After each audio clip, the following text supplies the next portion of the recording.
وحوي لا داف حلقي أتكا معناها جعلكو استبقوا ليه هستان أنا وين بكون فرد هذا تم فهم كلام وقتها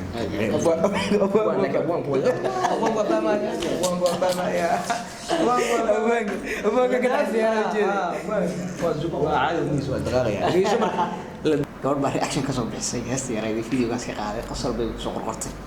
هاي ما درين أبوك marka waxa dareemay bay أبوك قصر في وصل عايز ما درين maya waxna xariisa kama aan dareemin laakiin salkaas waxba ku jira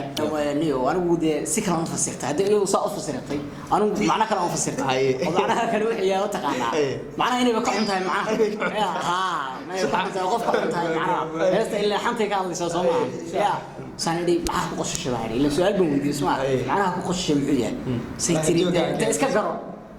ده ودك كمان تجرع تقال هو قادن كرو دي واي aragnimada iyo miisaaniyada fog laba adoo dadka soddon ila 20 isdeed ka dhex jira waa shanta jirkii de koolin waa weerareen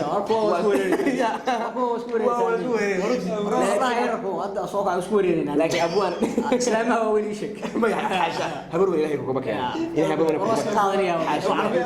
ruuxaaga inuu ku marxabo diida la yiraahdo ruuxaaga u baahan marab noloshu waxay ku macaan tahay markii aad haysatid hal qof oo fahmi kara noloshaada fahmi kara shucuurta iyo dareenka qalbigaaga ku salaysan ee abwaani taasaan beel laga dhaadhicin afar iyo waxa hadda afar guusatid adoo in saaleen bicir ka soo baxaysan nin halkan aaban afarta ku waalan haddii aad ku cusub tahay channelkeena Higaan Production fadlan subscribe gambaleelkana furo saad u hesho macluumaad dheeriya